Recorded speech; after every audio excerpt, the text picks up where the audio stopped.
tunaona kwenye Insta na post ma fashion, kumbe kialisi wanachaka. Alituma picha yake anafanana na angel, kumbe bila filter yeye ni vampire. Malaya wa TikTok si tumechoka, lini mtaacha basi kugawa?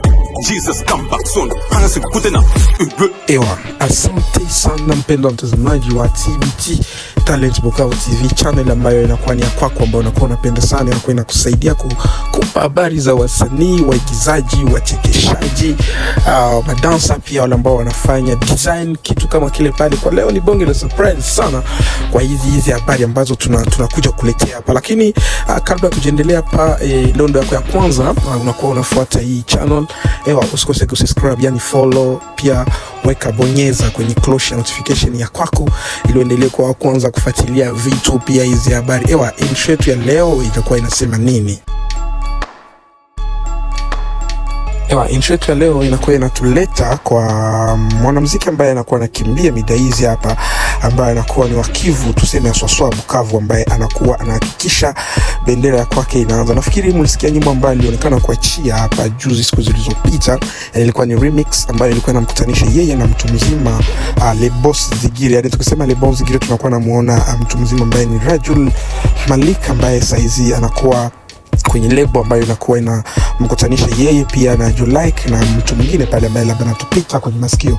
Lakini habari ambazo labda tunakuwa tunakuletea hapa ni habari ambazo zilionekana kupostiwa kwenye status ya kwake pindi anaachia challenge ya nyimbo moja ambayo ni kama alikuwa anaachia message kubwa kulingana na sanaa ya Bukavu, pia kulingana na upendo anakuwa anaonesha kwa mji wa Bukavu. Lakini kitu ambacho ilitupelekea bet sana kwa hii habari ni nini? Msanii kaonekana kuachia hiyo challenge ambayo anasema labda inaweza tokea one day unapiga picha kwenye mahoteli, ijapokuwa hiyo shine si ya kwako. Kitu ambayo ilifatiza hiyo challenge ni status ya kwake, ilikuwa ni maneno ambayo msanii alionekana kuachia. Ya kwanza akaachia posts za kuonesha watu ambao wanakuwa wanafanya vizuri Bukavu, yani si kusema kwamba wale ambao wakupostiwa wafanye vizuri, lakini anaonekana kuonesha upendo kwanza, upendo kwake, ya kusema kwamba hawa nao ni wa kwetu. Lakini kitu ambayo inakuwa ina bad sana ni kwamba inawezekana kuna kuwa beef ambayo inakuwa inapitikana kwa msanii Orel Omi na wasanii ambao wanakuwa wanapatikana pale jijini Goma. Ni kwamba anakuwa anaonesha hivi, anakuwa anaonesha kama hata kama unaweza kuwa mnasema, lakini hawa ni wa wapi, ni wa nyumbani. Kuna maneno ambapo anaonekana kuachia pia kwenye status ya kwake ya kusema kusema kwamba kama muziki wa Kivu au jengewe na watu ambao wanakuwa wanakaa Kivu, hivi nani atakuja kuujenga? So labda ni habari tu ambazo zilitembea na hatujui nini inakuwa nyuma ya yale maneno ambayo kaandika, lakini kwa kusubiri kaa pale wewe utakuja upate habari ambazo zinakaa sawa.